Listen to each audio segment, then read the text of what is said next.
Dios bendiga, iglesia.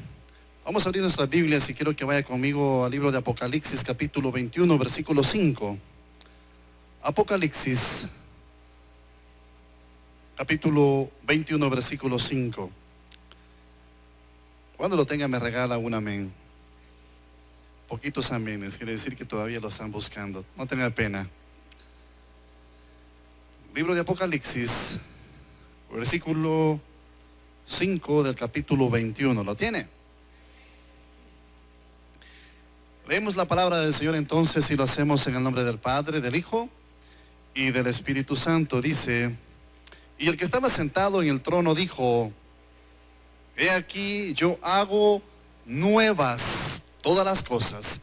Y me dijo: escribe, porque estas palabras son fieles y verdaderas. Lo leemos una vez más. Y el que estaba sentado en el trono dijo: he aquí yo hago nuevas todas las cosas. Y me dijo: escribe, porque estas palabras son fieles y verdaderas. Padre, gracias por esta hermosa tarde. Gracias porque nos permites estar en tu casa, Señor, y aprender un poco más de tu palabra, Señor. Por lo tanto, Señor, anima a aquel que ha venido con alguna aflicción, con alguna necesidad. Provee, Señor, te lo pedimos todo en el nombre de tu Hijo amado. Amén y amén. Puede tomar su asiento, mi amable hermano. El año pasado, pues experimentamos una situación bastante difícil en cuanto a la agricultura. Muchos cultivos se perdieron. Muchas plantaciones de maíz pues tendieron a desaparecer por falta de agua. Mis amables hermanos, es muy triste cómo queda la tierra después que ha experimentado una sequía bastante prolongada. Aquella tierra se vuelve un poco árida, se vuelve un poco quebradiza por la falta de agua, por la falta de humedad. Aquellos árboles tienden a secarse, botan las hojas y todo torna a un color como café por la sequedad que está experimentando la tierra. Pero qué maravilloso es poder ver también el proceso de restauración cuando vienen las tormentas. Aquella tierra que en un momento estuvo seca y árida empieza a volverse húmeda. ¿Cuántos han experimentado el olor a tierra mojada? Solo yo. ¿A cuánto les gustaba salir a correr cuando estaba lloviendo? Amén. Pues es hermoso ver ese proceso de restauración cuando la tierra empieza a tornarse húmeda. Aquellos árboles tornan a volverse verdes, aquel follaje aparece, aquellas flores pues nacen. Es hermoso poder ver ese proceso de restauración. Mis amables hermanos, en nuestra vida hay muchas cosas también que provocan daños. Muchas veces una enfermedad, muchas veces, qué sé yo, ese problema legal, ese problema de falta de economía. Muchas veces sufrimos problemas o daños de tipo sentimental. Ese corazón muchas veces ha sido dañado. Cuando llegan esos procesos o cuando llega ese momento de dificultad en nuestra vida, mis amables hermanos, usted y yo debemos de acudir a alguien que nos puede restaurar y su nombre es Jesús. Gloria a Dios. Dios, mis amados hermanos, es el mejor médico que nos puede restaurar de aquellas cosas que han provocado daño en nosotros. Y si hay alguien que nos puede entender o comprender cuando estamos pasando esas dificultades, mis amables hermanos, es Jesús. ¿Por qué Él nos comprende? Porque Él se humanizó, Él vivió entre nosotros, Él experimentó todo tipo de emociones. Yo quiero que vaya conmigo en su Biblia y busque libro de San Juan, capítulo 11. Está hablando específicamente de la muerte de Lázaro. Y quiero que vaya específicamente al versículo 33, 11:33. Dije que si hay alguien que nos puede entender, es Jesús, porque Él se humanizó por todos y cada uno de nosotros. ¿Lo tiene? El versículo 33 dice: Jesús entonces, al verla llorando, y a los judíos que le acompañaban, dice: también llorando, se estremeció en espíritu y se conmovió. Y dijo, ¿dónde le pusisteis? Le dijeron, Señor, ven y ve. Y dice el 35 que Jesús lloró. Mis amables hermanos, la familia de Lázaro estaba compuesta por Marta, María y obviamente también Lázaro, y vivían en una ciudad llamada Betania. Ahí vivían. Y cuando Jesús pasaba pues cerca o pasaba por ahí, muchas veces él decidió quedarse con ellos. Les amaba muchísimo a ellos. Y cuando pasaba, repito, muchas veces se quedó con ellas. Un día Lázaro enfermó.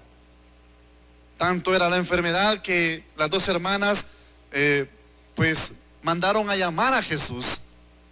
Mandaron a llamarle, pero Jesús no llegó en el momento preciso.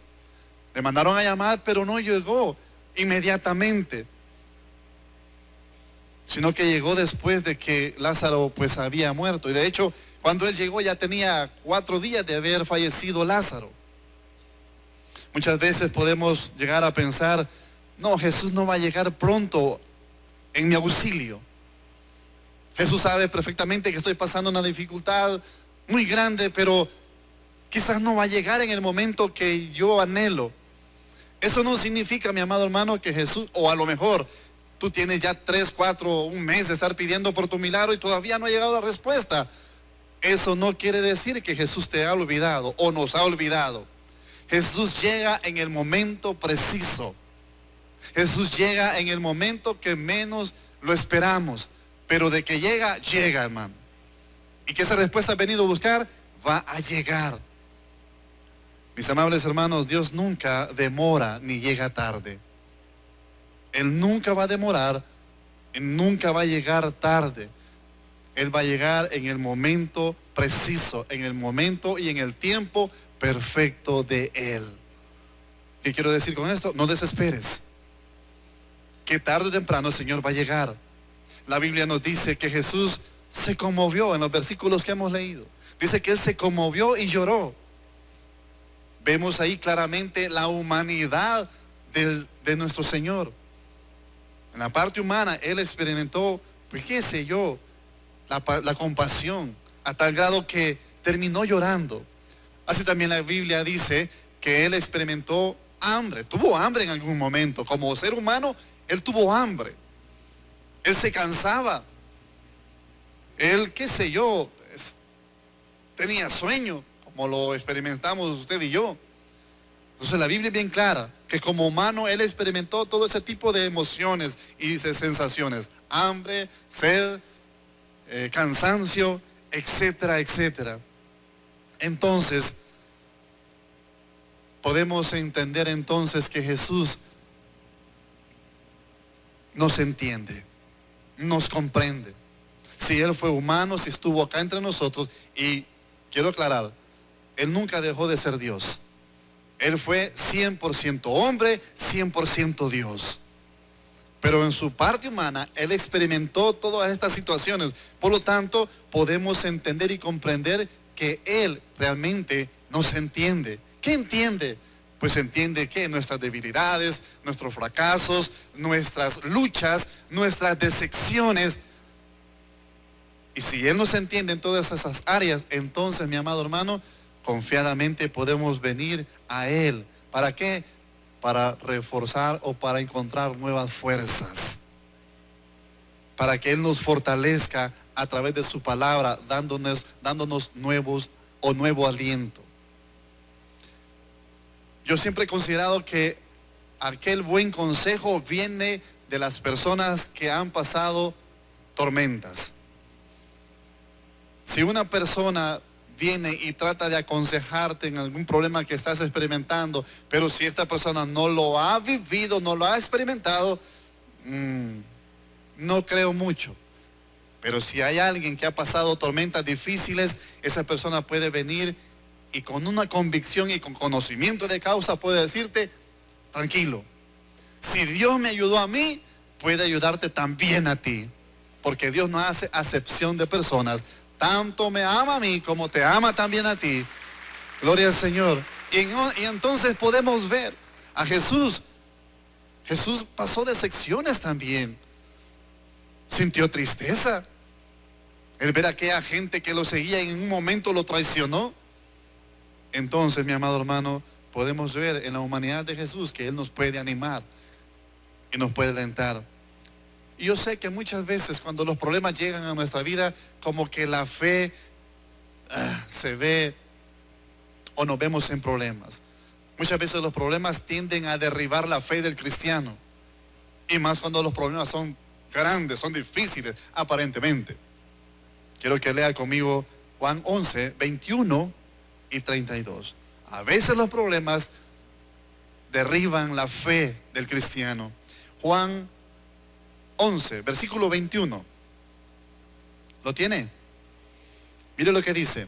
Vamos a leer el 21 y luego vamos a leer el 32. El 21 dice: y Marta dijo a Jesús: Señor, si hubieses estado aquí, mi hermano no habría muerto. Mire lo que dice Marta. Ahora vamos al 32.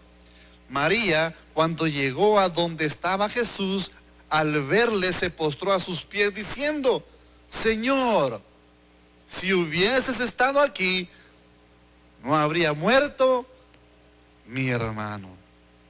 Es bien interesante, ¿verdad? Es bastante interesante ver cómo primero le habló a María y luego le habló a Marta. Y ambas expresaron lo mismo. Ambas expresaron lo mismo. ¿Qué expresaron? Señor, si hubieses estado aquí, ¿qué dice? Mi hermano no habría muerto. Lo que nos deja claro es que a lo mejor ellas, antes de que llegara Jesús, recuerde que Él tardó pues 4 días. Quizás en ese tiempo ellas se sentaron a platicar y llegaron a una conclusión, precisamente esta. Mira, María, si Jesús estuviera aquí, no estuviéramos experimentando esta tristeza por nuestro hermano. Pero no ha venido. Por eso le expresaron diciéndole: si tan solo hubieses estado aquí, mi hermano, pues no hubiera muerto Jesús. Estaría vivo acá con nosotros. Pero no viniste temprano, viniste tarde, Señor. Marta, pues era obviamente la mujer que se encargaba de todos los quehaceres de la casa. Ella se afanaba porque todo estuviera en orden en casa. En cambio, María era aquella que estaba pues pendiente, escuchando la palabra de Jesús. Vemos los dos extremos, ¿sí? Una que se dedicaba a los quehaceres y la otra atenta a la palabra de Dios. Independientemente, mi amado, escuchar o no escuchar la palabra del Señor, ambas estaban viviendo una crisis de falta de fe. Estaba faltando la fe en ambas. Entonces, mi amado hermano, es maravilloso poder ver también que en el versículo 39 nos deja ver cómo Marta ya había renunciado a toda posibilidad. Ya había dicho: no creo. Lea conmigo el versículo 39. Mire lo que dice. Dijo Jesús, ¿está conmigo? Dijo Jesús: quitad la piedra. Marta, la hermana del que había muerto, le dijo, ponga atención: Señor, lleve ya, porque es de 4 días. Vean la actitud de ella. Jesús dijo: quiten la piedra. Ella había renunciado a toda posibilidad, como muchas veces usted y yo renunciamos. Tenemos tanto tiempo de estar sentados acá clamando por nuestro milagro, todavía no ha llegado, y cuando no lo vemos o cuando vemos lejos todavía la respuesta de Dios o no ha llegado, muchas veces tendemos a renunciar a toda posibilidad, a toda obra que Dios quiera hacer en su vida y en la mía. Y eso es lo que estaba pasando con Marta. Había renunciado a toda posibilidad. Y cuando eso pasa, mi amado hermano, es bastante peligroso, porque caemos en la crisis de fe. Y cuando esos momentos llegan, mis amables hermanos, podemos inclusive hasta reclamarle a Dios. No, ya no, porque mira, Señor, ¿cómo es posible que yo esté pasando esto si siempre estoy en torre de oración? Yo soy fiel, Señor, no solamente vengo a torre de oración, vengo a otros servicios en la semana. El domingo aquí estoy 3 cultos y no puede ser, Señor, que me esté pasando este problema. No, no reclame. Tranquilo, no reclame. Cuando renunciamos a eso, podemos caer en ese problema. Cuando nos vemos en esa crisis de fe, ya no hay posibilidad alguna que Dios conteste mi oración. ¿Quién dice que no? No, yo creo que es imposible. Abandono toda esperanza en mi vida. No creo que ese problema se pueda solucionar. Ya perdí la esperanza. Cuidado, hermano. Cuidado.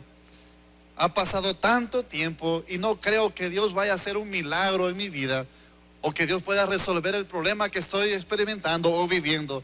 Cuidado. Hay algo muy interesante, fíjese, quiero que lo vea conmigo. A mí me llamó mucho la atención y es el nombre de la ciudad en la que ellos vivían. El nombre de la ciudad es Betania. Ahora, ¿qué significa Betania? Mi amable hermano, Betania significa casa de canción.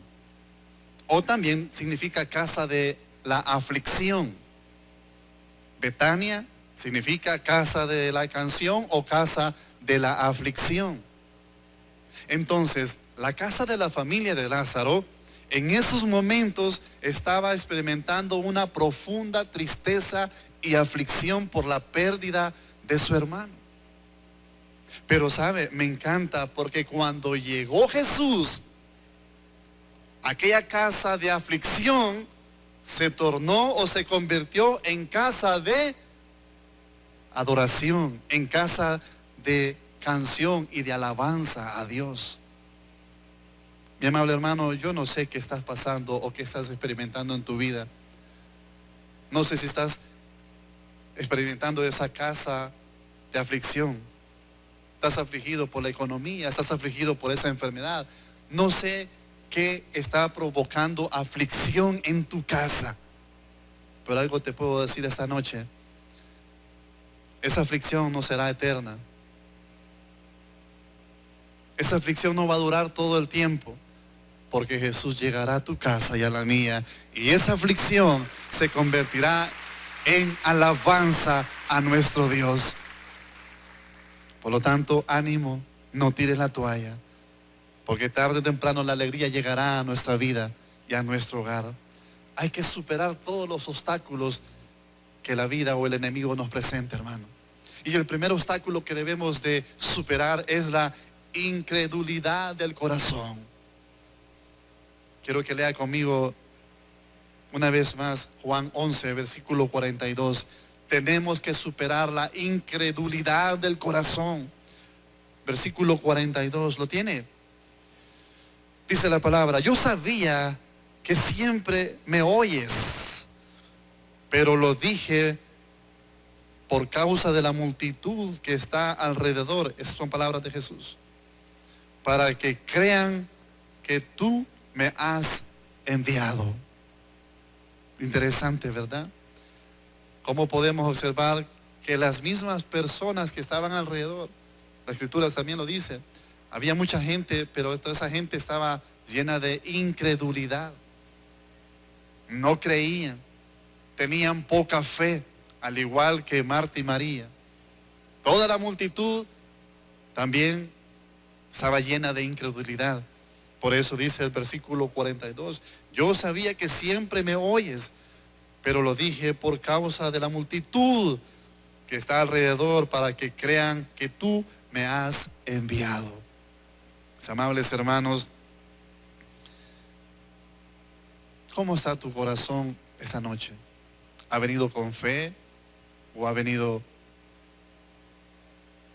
incrédulo? Porque a Jesús lo rodeaba mucha gente, pero no tenían fe en Él. Muchos lo seguían por curiosidad. Podemos ver la incredulidad en la gente que le rodeaba en ese momento y en la familia de Lázaro, en todos los habitantes de Betania. Quitemos, mi amado hermano, ese obstáculo, no dudes en tu corazón, que no haya o que no exista esa incredulidad, porque la palabra de Dios lo confirma y dice que para Él no hay nada imposible. Mis amables hermanos, quitemos esas piedras del camino que muchas veces nos estorban. Quitémosla. Mira lo que dice el versículo 38 y 39. 38 dice: Jesús, profundamente conmovido, otra vez vino al sepulcro. Era una cueva y tenía una piedra puesta encima. ¿Sí? ¿Está conmigo? Versículo 39 dice: y dijo Jesús, quitad la piedra. Marta, la hermana del que había muerto, le dijo: Señor, hiede ya, porque es de 4 días. Mis amables hermanos, esa piedra de la cual habla Jesús, que tapaba el sepulcro de Lázaro, esa piedra es una figura de las puertas. ¿De qué? O de muchas puertas que el enemigo trata de cerrarte o de cerrarnos. Él va a buscar la manera de impedir que tú y yo avancemos a Cristo. Esas piedras el enemigo muchas veces las pone, y Jesús dijo: quítenla. Pero él se va a esmerar por ponerla siempre. Y esa cueva, pues es figura de qué? De aquella cárcel espiritual, donde el enemigo quiere tenerte cautivo, encerrarte y no dejarte salir de ahí, de esa cueva. Mas quiero decirte algo, mi amado hermano, esta noche, tú y yo no somos cautivos. ¿Por qué? Porque Cristo rompió las cadenas y tú y yo somos libres en Cristo Jesús. Por eso, alégrate y gózate. Ni una piedra, ni una cueva nos puede detener al avance y tener un encuentro con nuestro Señor. Y por último, mi amado hermanos, tengamos presente que Jesús tiene las llaves. Si el enemigo se empeña en cerrar puertas, no te preocupes, porque quien tiene la llave es Jesús. No habrá, gloria a Dios, no habrá una puerta que se te cierre. Mi amado hermano, no hay nada difícil para Dios. Quiero terminar leyendo el versículo 40. No hay nada difícil para Dios. Vea el versículo 40. Jesús le dijo: ¿no te he dicho que si crees verás la gloria de Dios? Me encanta. Dios corrige a Marta, quien ante la crisis de fe había renunciado ya a toda posibilidad. No esperaba, no creía que Jesús podía resucitar a su hermano. Jesús le recuerda que todo lo que le había dicho con anterioridad. Por eso le dije: ¿no te he dicho que si crees verás la gloria de Dios? Mis amables hermanos, el único requisito que el Señor pide esta noche de ti y de mí es simplemente creer. ¿Cuántos creen, hermanos? Esa es la clave. Si tú y yo esta noche creemos que Jesús hará un milagro en nuestra vida, Él lo hará. Mis amables hermanos, el Señor Jesús nos entiende. Repito, el Señor Jesús nos entiende porque Él vivió entre nosotros humanamente. Él entiende las dificultades. Por lo tanto, ante esa dificultad es necesario seguir creyendo, mi amado hermano. Ante esa dificultad, ante ese problema, es necesario que tú y yo sigamos creyendo. No importa cuán grandes sean las dificultades o los problemas, porque es más grande el poder de nuestro Señor. Vamos a orar. Padre, gracias. El predicador ha terminado su mensaje. Es tiempo de que recibas a Jesús en tu corazón. Ora conmigo de la siguiente manera: Señor Jesús, yo te recibo hoy, como mi único y suficiente Salvador personal. Creo que eres Dios, que moriste en la cruz por mis pecados. y que resucitaste al tercer día. Me arrepiento. Soy pecador. Perdóname, Señor. Gracias doy al Padre por enviar al Hijo a morir en mi lugar. Gracias, Jesús, por salvar mi alma hoy. En Cristo Jesús mi Salvador. Amén. Bienvenido a la familia de Dios. Ahora te invitamos a que te congregues con nosotros. Estamos ubicados en Villa Bautista Final 73 Avenida Sur número 401, Colonia Escalón. Para consejería llámanos al 2501-1777 o para más información, marca el 2501-1729. Tabernáculo Bíblico Bautista Amigos de Israel.